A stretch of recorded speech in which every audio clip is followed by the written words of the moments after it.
নমস্কার,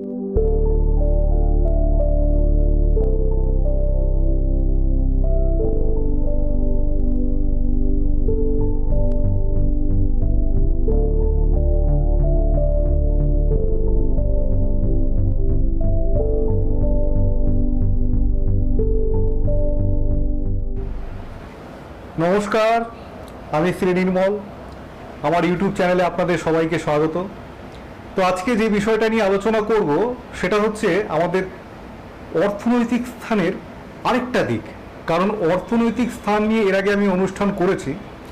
আজকে বলবো হঠাৎ করে অর্থপ্রাপ্তি বা ফাটকা অর্থ, এই নিয়ে কিন্তু আজকে আলোচনার বিষয়। আলোচনাটা করতেই হতো, তার কারণ হচ্ছে একটা, তো আমরা বর্তমানে দেখি অর্থ প্রত্যেকেরই প্রয়োজন। এই অর্থের পেছনে আমরা নানা রকমভাবে মরীচিকার মতো ছুটছি। আমাদের সমস্ত রকম শ্রম, আমাদের সমস্ত কিছু উজাড় করে দিচ্ছে আমাদের প্রয়োজনীয় অর্থ উপার্জনের জন্য। তার সাথে যেটা আমরা করি সেটা হচ্ছে আমাদের ভাগ্যকে যাচাই করা। যদি অপ্রত্যাশিতভাবে কিছু অর্থ আমার হাতে আসতো তাহলে খুব ভালো হতো। সেই প্রবণতা থেকে আমরা দেখা যায় যে নানা প্রকার লটারি আমরা দেখতে পাই, যে নানা প্রকার লটারি বিক্রি হচ্ছে। সেখানে লটারির দোকানে মানুষ ভিড় করে টিকিট কিনছে।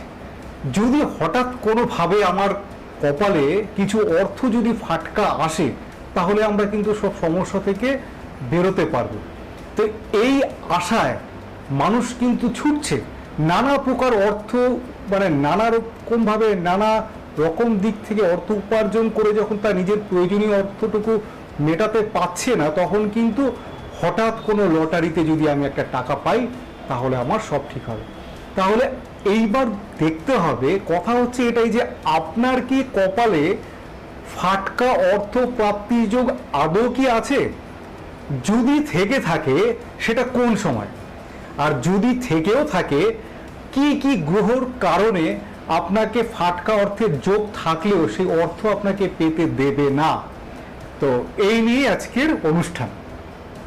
তো এক্ষেত্রে প্রথমে বলতে হবে যে অর্থনৈতিক স্থান বিচার করতে গেলে আমাদের দ্বিতীয় স্থান বিচার করতে হয়, কারণ দ্বিতীয় স্থান হচ্ছে অর্থনৈতিক কারক স্থান।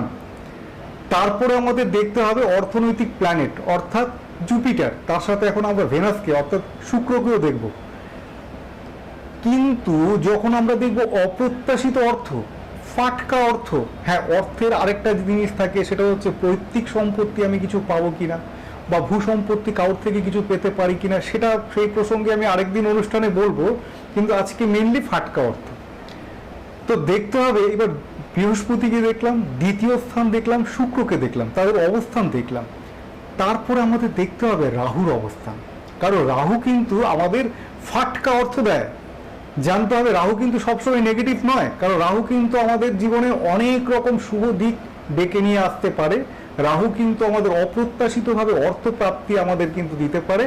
সেই ক্ষেত্রে রাহুর অবস্থানটা কোথায় আছে সেটা দেখতে হবে জন্মকালীন। তারপরে যেটা দেখতে হবে আপনার হস্তরেখা। সবার যে আমি বলি ডেট অফ বার্থ থাকবে তার তো কোনো মানে নেই। তারপরে দেখতে হবে রাহুর অবস্থান। এইবার আমাদের বিচার করে দেখতে হবে যে আপনার জীবনে সত্যি ফাটকা অর্থপ্রাপ্তি যোগ আছে কিনা। যদি থাকে তবেই আপনারা কিন্তু এই লটারি বা নানা রকম এইভাবে অর্থ উপার্জনের দিকগুলোকে চিন্তা ভাবনা করবেন। না হলে কিন্তু আপনার জীবনে আপনি সারা জীবন ধরে লটারি কেটে আপনি ফতুর হয়ে যাবেন, কিন্তু আপনাকে কিন্তু কোনো রকম ভাবেই ফাটকা অর্থ দেবে না, কারণ আপনার ভাগ্যে নেই। আপনার গ্রহগত অবস্থান সেটা বলছে যে আপনার ভাগ্যে নেই, আপনি পাবেন না। আবার কিছু মানুষ থাকে যাদের কিন্তু অপ্রত্যাশিত ফাটকা অর্থ প্রাপ্তির যোগ আছে।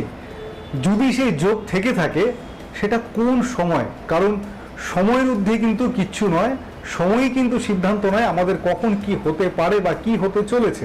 অর্থাৎ সময়কে চিহ্নিত করতে হবে, সময়কে জানতে হবে, সময়কে কাজে লাগাতে হবে।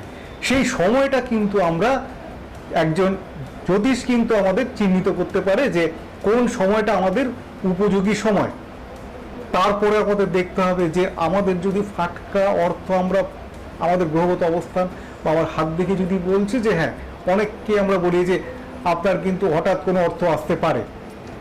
এইবার সেই যোগটা থাকলেই কিন্তু হবে না, দেখতে হবে সেই যোগটার পেছনে কি কি গ্রহ সেটাকে ডিসকানেক্ট করছে, অর্থাৎ নেগেটিভ করে দিচ্ছে।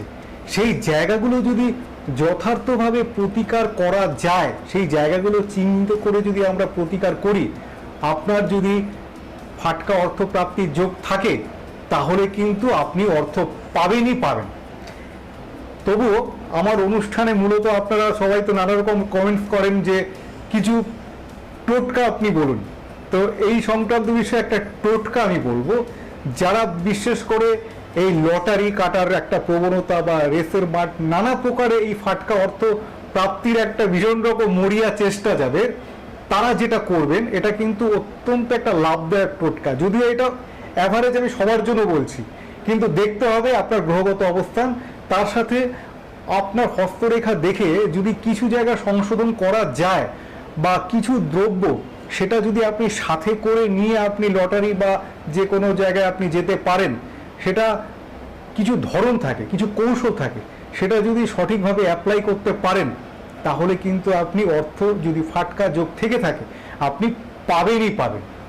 তো আজকে যে টোটকাটার বিষয় আমি বলছিলাম, সেই টোটকাটা হচ্ছে কি, আপনি আপনার মানি ব্যাগে, যারা এই ধরনের টেন্ডেন্সি যে লটারি টিকিট খুব কাটেন বা কাটার প্রতি আগ্রহ, তাদের করল, আপনারা আপনাদের মানি ব্যাগে যেটা আপনাদের করণীয় সেটা হচ্ছে যে একটা কাঁচা হলুদের গাঁট, মানে একটা কাঁচা হলুদ থেকে আরেকটা গাঁট বেরোচ্ছে একটা, সেই কাঁচা হলুদের গাঁট সেটাকে আপনাদের যেটা করতে হবে, কোনো এক বৃহস্পতিবার সজারুর কাটা গেঁথে সেটাকে আপনারা বৃহস্পতিবার রোদে শুকোবেন। রোদে শুকোবার পরে তারপরে যেটা করতে হবে, কোনো লাল চেলিতে সেই যে গাঁটযুক্ত হলুদ যেটা আপনি সজারুর কাটায় গেঁথে বৃহস্পতিবার রোদে শুকিয়েছেন, সেটাকে একটা কোনো চেলিতে গিট বেঁধে সেটা আপনি আপনার মানি ব্যাগে অথবা আপনি সাথে রাখুন। তাহলে কি হবে, তাহলে আপনার যদি কোনো রকম প্রাপ্তিযোগ থেকে থাকে এই ধরনের ফাটকা, যদি আপনার কোনো গ্রহগত অবস্থান সেটাকে বাধা সৃষ্টি করে, সেই নেগেটিভ এনার্জিটা কিন্তু নষ্ট হয়। তো এটা তো একটা জাস্ট ছোট্ট টোটকা বললাম, এছাড়াও কিন্তু অনেক বিস্তর এই ধরনের টোটকা বা দ্রব্যগুণ নানাভাবে অ্যাপ্লাই করা যায়।